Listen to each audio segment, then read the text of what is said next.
They messed around and got the petty revenge they deserved. Let's dive in.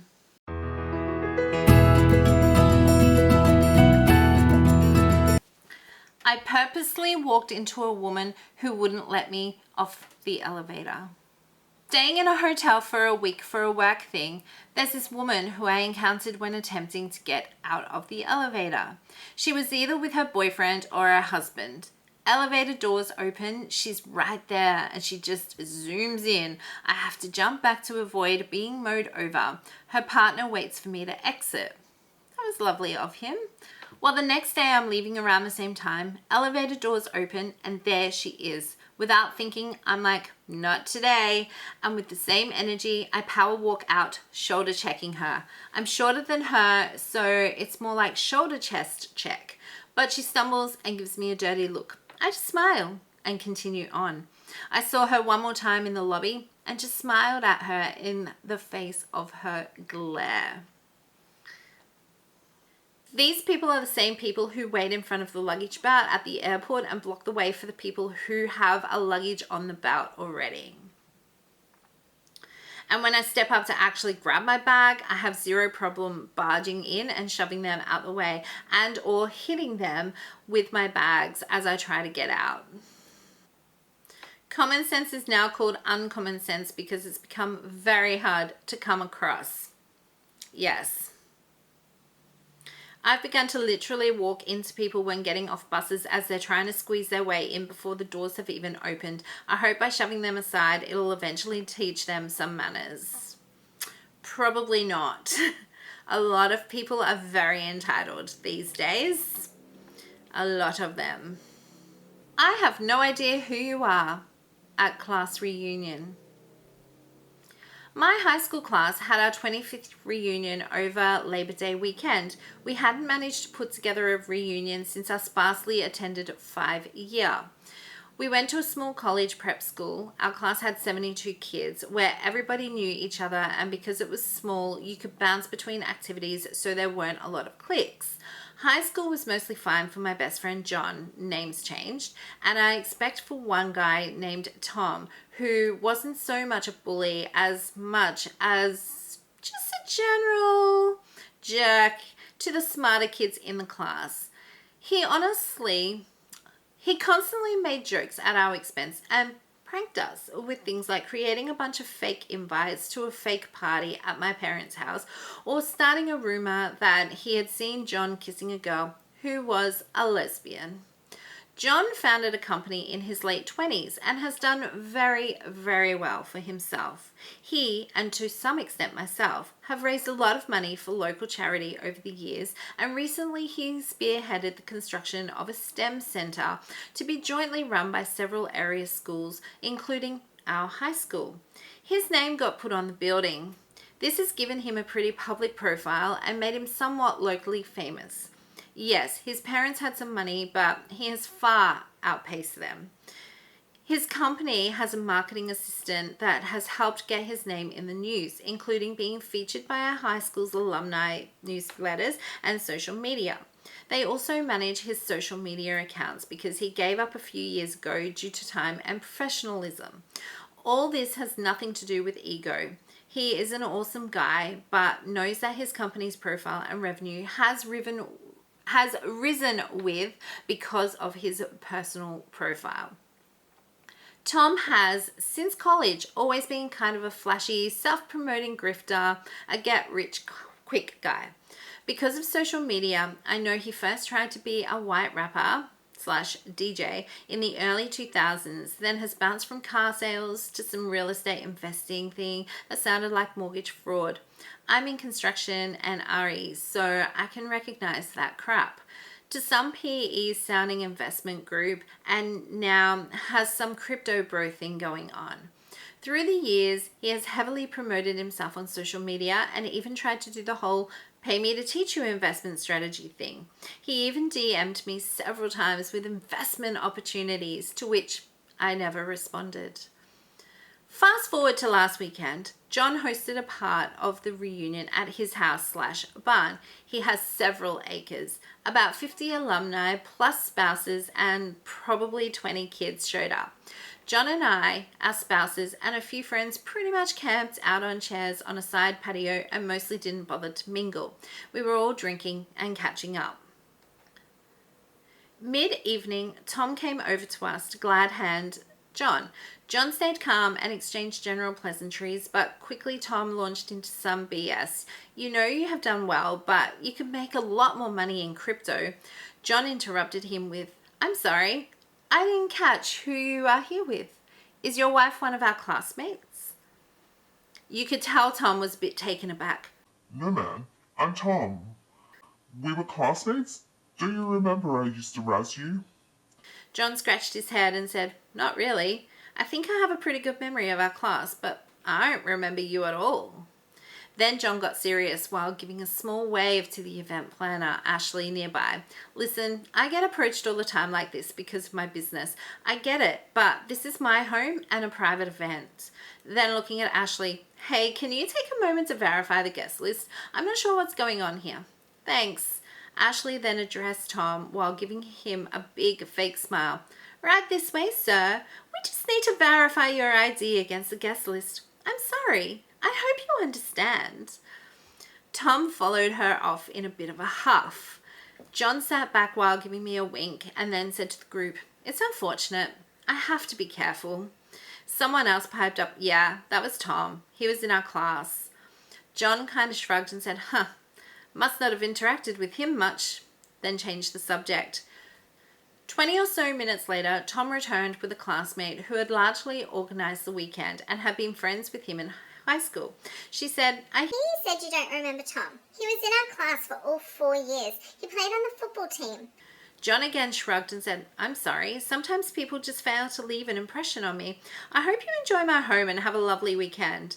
At that, he turned to his wife and said, Now let's go check on the important people. Make sure the kids are having fun. If you miss this, the kids are the important people. John texted me a few minutes later. Well, that was fun. I like it. I like it. Good on John. Tom would have been so peed off. And I love the reaction. Didn't stop John. Good job, John. Very nice. Imagine the gall trying to go after the more successful person you bullied for years to get in on your schemes. A very subtle petty revenge that didn't ruin the vibes of the party but had Tom sulking. Lovely.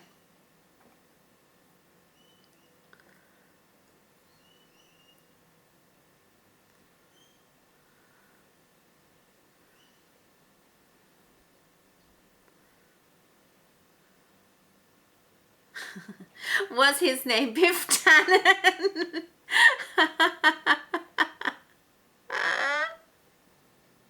It's definitely giving Biff Tannen vibes.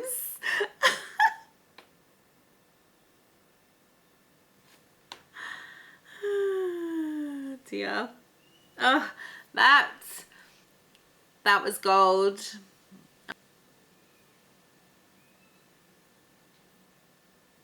My gosh, I've been out of school for 30 years this year. I don't know if we're having a reunion. I haven't heard anything about it. I guess somebody needs to organize that. I know who it's not going to be. It's not going to be me. I honestly didn't come out of high school keeping any of my friends. We've all just moved on and you lead different lives, and a lot of them got married. Probably all of them got married and had kids, and I'm just over here living the single life, doing my thing, you know, making YouTube videos and, you know, hanging out with my dog, hanging out with my animals and living my best life and having freedom. But a lot of them have, you know, children that are adults now, potentially, because it's been 30 years, right? So, and that's okay for them. That's great for them. This is my reminder to you to hit that subscribe button. It's one button. It takes less than 30 seconds, and I'd really appreciate it. Loud music at 2 a.m. I found the perfect way to shut her up.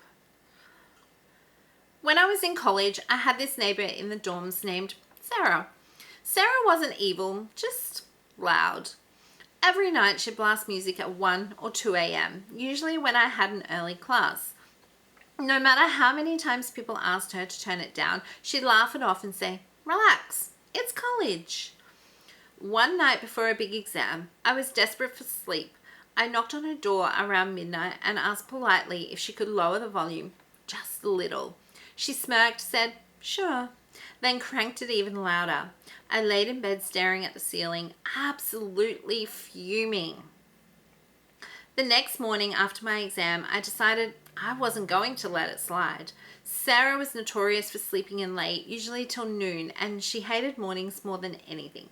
So for the next week, I set my alarm for 6:30 sharp, right when the hall was dead quiet, and placed my Bluetooth speaker against the thin wall we shared. I blasted the cheesiest pop songs I could find. Think bubblegum boy bands from the early 2000s. The first day she stumbled out of her room groggy and furious. By day 3, she started begging me to stop. I just smiled and said, "Relax, it's college." Funny enough, after that week, her late night concerts mysteriously stopped. She never admitted defeat, but the silence was golden. That's so good. Relax, it's college. You're there to learn. You're paying a lot of money to be there to learn. And yeah, to some extent, I'm sure, you want to party, and there is a time and a place for partying, and 2 a.m. during the week is not it. I didn't go to college. We don't have colleges here. We have universities.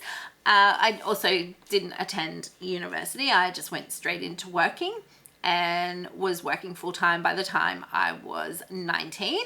So even like 18. Actually, I was 17 when I started working full-time. I was straight out of high school. I got a receptionist job for a real estate company, and I was working full-time hours. So I was making that bag. You have to make that money, man. Got bills to pay. So you have to make that money. So I got straight into it. I didn't go to university. And that's probably a lot of my problems now. I think I'm doing okay for myself. I wouldn't have been able to afford to buy a house at the age of 24 if I went to university and didn't start working full-time straight out of school. So, I'm blessed. I've gotten a lot out of my life. I've done a lot of things. So this is the perfect kind of revenge. Petty, harmless, but effective. Nothing is more satisfying than giving someone a taste of their own medicine. Honestly, this is how all petty revenge should be. Creative, non-violent, and hilarious. Absolutely. You don't need to do pranks. You don't need to be aggressive about it. You don't need to be angry. You don't need to be rude. Just a nice, subtle, petty revenge. I love it. Not gonna lie, for real, it's like a masterclass in karma, keeping it light while serving up some sweet, sweet payback. Money and power equal Karen. I love a good Karen story. Love a good Karen story. I just started a new job, concierge/security for a high-rise condominium downtown. The HOA president is an older woman who makes it hard to keep a straight face. She will wait until tenants leave the lobby to talk trash about them, only to smile sweetly when they come back inside. She talks trash about my manager in front of me, tenants, friends, it doesn't matter. So I have a feeling what she says about me when I'm not around. Absolutely. If she's talking crap about everybody else to you, she's definitely going behind your back and talking crap about you to everybody else. She talks nonstop about her divorce years and years ago, in which she caught her husband and best friend sleeping together, and how she won because she got all his money in the end. Her dog is a nightmare. It tries to attack other dogs in the lobby, and she will tell the other tenants to control their animal. Well, she had me fired after only 6 shifts because of a computer glitch. Starting on September 1st, 24 HD cameras were set up recording high definition video 24 hours a day, which means that the computer that these cameras are connected to is getting dumped with 24 hours worth of video data times 24 every day. Personally, I think the computer is beginning to crash because it is not turned off, updated, or given any kind of break now that the building runs 24-hour security. Staff are required to lock the computer screen whenever we leave the terminal in the lobby, and so when I returned from a patrol a couple nights ago and logged back into the computer, all of the Google Chrome tabs that were up had crashed, and the HOA president had a 2-factor verification process set up for every app on this computer, which means she knows immediately when something's going wrong. After helping me get signed back on, she told me, "Now, I'm not saying this is your fault, but the next time you log in, you need to use this particular function so that this doesn't happen again." Several hours later, when I locked the computer screen to do another patrol, the same thing happened.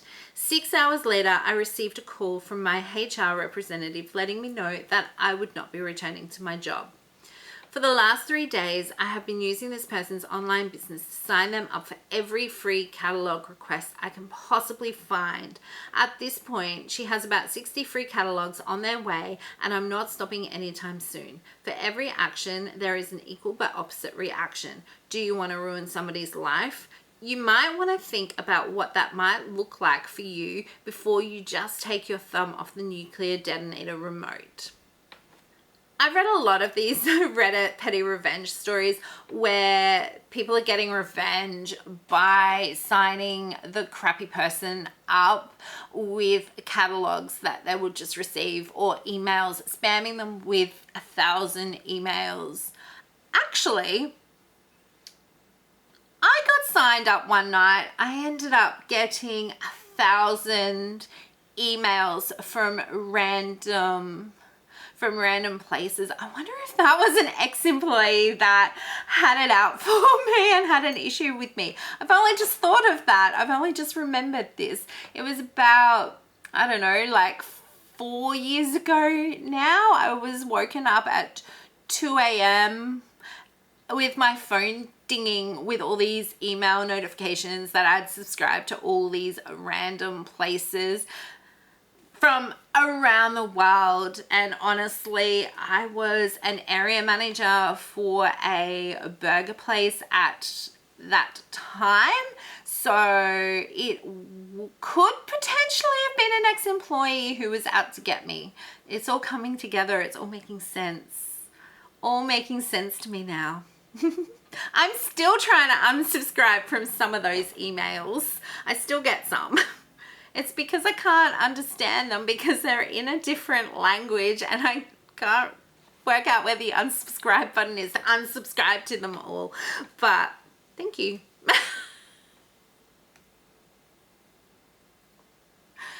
Oh, it's all coming together. It's all coming together. If that's you, if you're watching and you are the one that did that to me, thank you.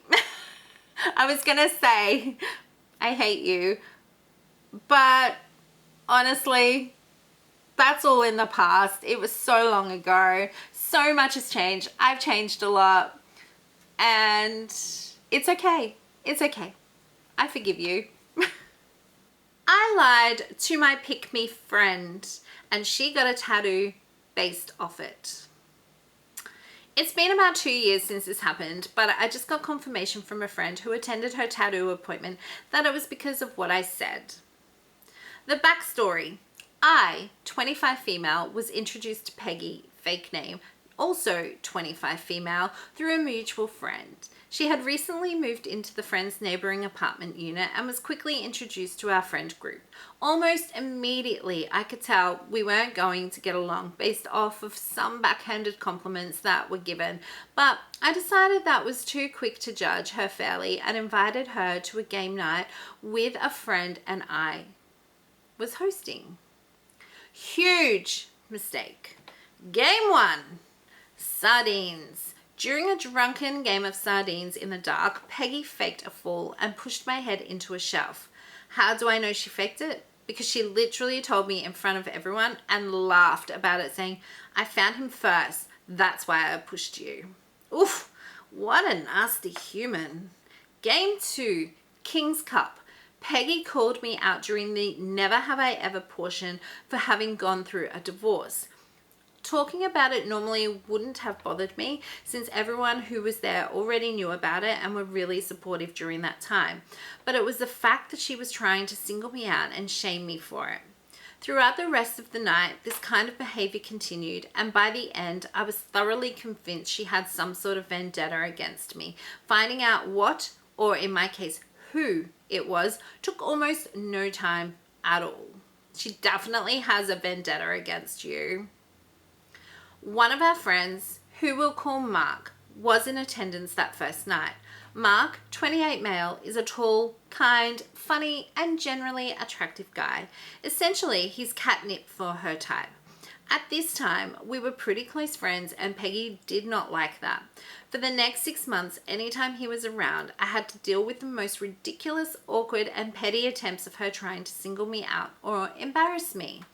Now, here's where the tattoo comes into play.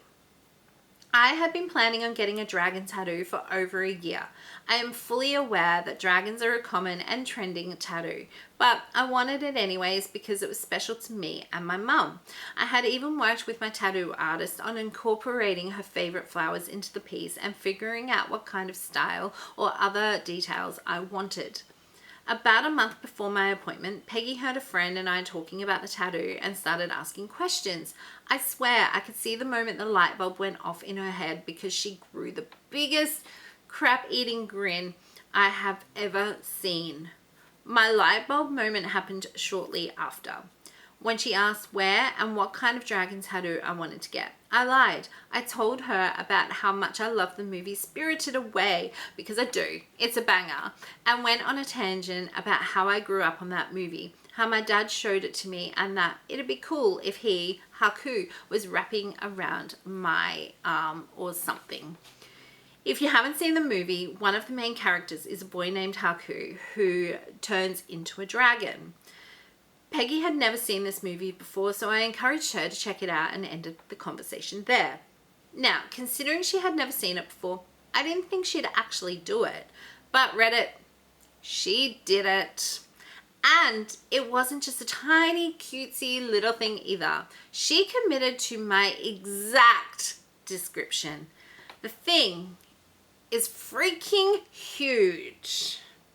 When she showed it to me 2 weeks later, I was in shock and she probably thought I was upset for taking something from her. But I went home that night and switched between feeling awful for lying to her and laughing for how utterly unbelievable she was for doing it. 2 years later, and I'm still doing it. I had confessed to a friend recently about my lie, and that's when she told me. She went to the tattoo appointment with Peggy that day, and word for word, Peggy had said, She's going to be so upset. This is like the exact tattoo she wanted.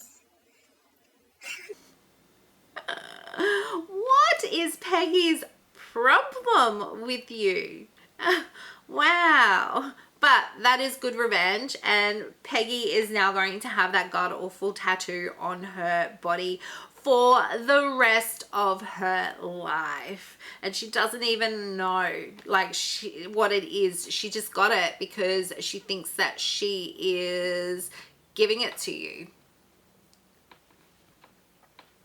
Forget about Peggy. I'm curious about your friend who heard her villain speech about you and did nothing until you confessed. Exactly. Why did she not say something to you? Why did she let her go ahead with it? I'm not sure why OP didn't laugh at her when she got the tattoo and said something along the lines of, I can't believe you got that tattoo. I was only joking. I would never want Haku on my arm. To see the look on the other girl's face would have been priceless. Absolutely. That would have been so good. So good. Anyway, that's all we have time for this video. Thank you so much for joining me. If you enjoyed this video, please do like and leave a comment for me. And don't forget to hit that subscribe button. It will only take an extra 30 seconds out of your life. I promise you. I will see you in the next one. Bye.